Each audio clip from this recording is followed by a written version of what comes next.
নমস্কার। বলতে চাই আঙিনায় আপনাকে স্বাগতম। আশা করি আপনি ভালো আছেন। যেহেতু আমি বলতে চাই তাই আমি বলছি, আপনিও তেমন শুনতে চাইলেই শুনবেন। প্রসঙ্গে আসি। এই বলতে চাই আঙিনায় শুরু করলাম রবিবার স্পেশাল স্মৃতির জানালা থেকে। সপ্তাহে একদিন আমরা স্মৃতিচারণ করব আর টাইম মেশিনে করে ঘুরে আসব আমাদের সেই সোনালি অতীত থেকে। চলুন আমরা শুরু করি। আমাদের ছিল একটা বর্ণিল শৈশব। সে সময় আমরা দল বেঁধে স্কুলে যেতাম। স্কুলের যে জিনিসটি আমাদের সবচেয়ে প্রিয় ছিল সেটি হলো ছুটির ঘন্টা। ঘন্টা পড়ার সাথে সাথে আমরা দৌড় দিয়ে স্কুল থেকে বের হয়ে বাড়ি চলে আসতাম। ব্যাগপত্রগুলো কোনো রকম রেখে আমরা খেয়ে দিয়ে হয়তো খানিকটা জিরিয়ে নিতাম। তারপর আবার দল বেঁধে সবাই বাড়ি থেকে খানিক দূরে খোলা জমিতে মাঠে খেলতে চলে যেতাম। সে সময় মাঠে মুখরিত হয়ে যেত অসংখ্য ছেলেমেয়ের পদচারণায়। কত রকমের খেলা, কত রকমের ছুটাছুটি যে আমরা করতাম। মনে পড়ে সেই গোল্লা ছুটের কথা। গোল্লা ছুট খেলাটি ছিল এরকম, দুটো দলে ভাগ হতো। একটা দল ব্যারিকেড দিয়ে আটকে রাখতেন, আরেকটা দল সেই ব্যারিকেডকে পেরিয়ে সীমানা পেরোতে হতো। তো যে দলটা সীমানা পেরোয় তাদের একজন গুটি থাকতে হতো, অর্থাৎ গোড়ায় একজনকে থাকতে হতো, যাকে ধরে একের পর এক সামনে যাওয়া যায়, তারপর কৌশলে পেরোনো যায়। তো আমি যেহেতু দৌড়ে বিশেষ ভালো ছিলাম না, সেজন্যে সবসময় গোল্লা ছুটের গুটি আমি হতাম। এরপর খেলতাম মজার খেলা বউচি। এই বউচিতে বউকে কেন্দ্র করে খেলা।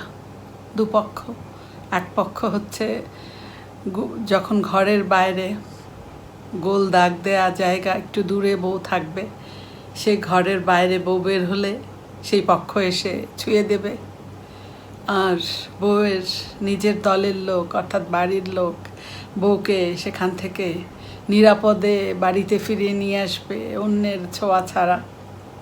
বউচি। দাড়িয়াবান্ধা খেলা ছিল আরও মজার। এটা ছিল এরকম, দুইটা দল, এক দল এক একটা ব্যারিকেড দিয়ে দাঁড়াতেন, এরকম কয়েকটা লেভেল। অন্য দলকে একটা করে এই লেভেল পার হতে হতো। সেই উত্তেজনার খেলা, কত কৌশল, কত টেকনিক, কত দক্ষতা। একটা লেভেল পার হয়ে আরেকটা লেভেল। এই ছিল দাঁড়িয়াবান্ধা, খুব মজার খেলা। মার্বেল খেলাটাও আমাদের তখন প্রতিদিনের একটা খেলা ছিল। আর একেবারে সম্পদ রক্ষার মতো করে মার্বেলগুলোকে আমরা সংরক্ষণ করতাম। কার কত মার্বেল আছে সে তত সম্পদশালী। আমরা গুনে গুনে এই দেখতাম মার্বেলগুলো। সাতপথ, খুব মজার খেলা। একদমে বিভিন্ন গাছের পাতা আমরা নিয়ে আসতাম, তারপর সেগুলোকে লুকিয়ে রাখতাম। যিনি চোর হতো সে কাঠি দিয়ে খুঁজে বের করতো এই পথগুলো। এরপর ছিল চামচাম, বুদবুদ, গাচ্ছা মাচ্ছা, কুমির, কত যে খেলা, এর কোনো শেষ নেই। কত রকমের খেলা, কত রকমের আনন্দ।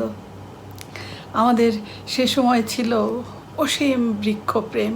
আমরা সবাই গাছে চড়তে পারতাম।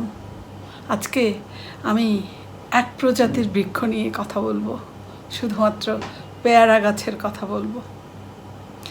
আমাদের ঘরের পিছনে একটা সুমিষ্ট পেয়ারা গাছ ছিল। আমাদের পাড়ার সবাই এই গাছের পেয়ারা খুব পছন্দ করতেন। আমার ঠাকুমা কী করতেন, সব সময় এই পেয়ারা গাছটির গোড়াতে কাটা দিয়ে রাখতেন। কাঁটা দিয়ে এমনভাবে বেঁধে রাখতেন আমরা যেন সেই গাছে না উঠতে পারি। আমরা কাঁটা ডিঙিয়ে উঠে যেতাম। কখনো বা পাশে অন্য যে গাছ আছে, লিচু গাছ, সেই গাছ দিয়ে পেয়ারা গাছে চলে আসতাম, এসে পেয়ারা খেতাম। অনেক পছন্দের আর প্রিয় ছিল এই গাছের পেয়ারা। একদিন ঘুম থেকে উঠে দেখি ঝড়ে পেয়ারা গাছটি কাত হয়ে আছে। আমি হতবাক হয়ে দাঁড়িয়ে থাকলাম কিছুক্ষণ, এবং যখন আমার এই ভাবটা কেটে গেল, আমি সেই পেয়ারা গাছের জন্য সেদিন কান্না করে দিয়েছিলাম। এতটা খারাপ লেগেছে আমার তখন, আমি সেই ছোট্ট মনে আজও মনে আছে। এবং আমার সারা জীবনে, আমি আজকে বলতে পারি, সারা জীবনে এই গাছের মতো এত মজার পেয়ারা, এত সুমিষ্ট পেয়ারা আর খাইনি। আমাদের পুকুর পাড়ে ছিল অসংখ্য পেয়ারা গাছ, অসংখ্য। আমরা গাছের মগডালে যে পেয়ারাগুলো পেকে থাকতো, সেগুলোকে লাফ দিয়ে ধরে পুকুরে ঝাঁপিয়ে পড়তাম। এক লাফে পেয়ারা হাতে নিয়ে পুকুরে ঝাঁপ। অসংখ্য পেয়ারা গাছ ছিল পুকুরের পাড়ে। কোনো কোনো পেয়ারার ভেতরে লাল, উপরে সবুজ, খুব ভালো লাগতো খেতে। কোনো কোনো পেয়ারা সাইজে এত ছোট, কিন্তু প্রচুর মিষ্টি। আমরা পুকুর পাড়ে গিয়ে খেতাম। আবার আমাদের ঘরের পিছনে একটা পেয়ারা বাগান ছিল, যে পেয়ারাগুলো ছিল টক টক পেয়ারা, লবণ দিয়ে খাওয়ার অনেক মজা, সেটা আমরা খেতাম। এরকম এত ধরনের পেয়ারার সমাহার এখন আর দেখি না, তখন যেটা ছিল। চলুন আজকে ফিরে যাই বাস্তবে। আগামী রবিবার আবারও হারিয়ে যাব আমাদের বর্ণিল শৈশবে। বলতে চাই, এর এই সানডে স্পেশাল ভালো লাগলে একটা লাইক দিন, শেয়ার করুন, ছড়িয়ে দিন। কমেন্টে আপনার কোনো শৈশবের স্মৃতির কথা লিখে জানাতে পারেন। সাবস্ক্রাইব করে আমাকে উৎসাহিত করবেন। আগামীকাল আবারও কথা হবে রাত 8টায় নতুন কোনো ভাবনা নিয়ে। ততক্ষণ সবাই ভালো থাকুন, সুস্থ থাকুন। শুভরাত্রি।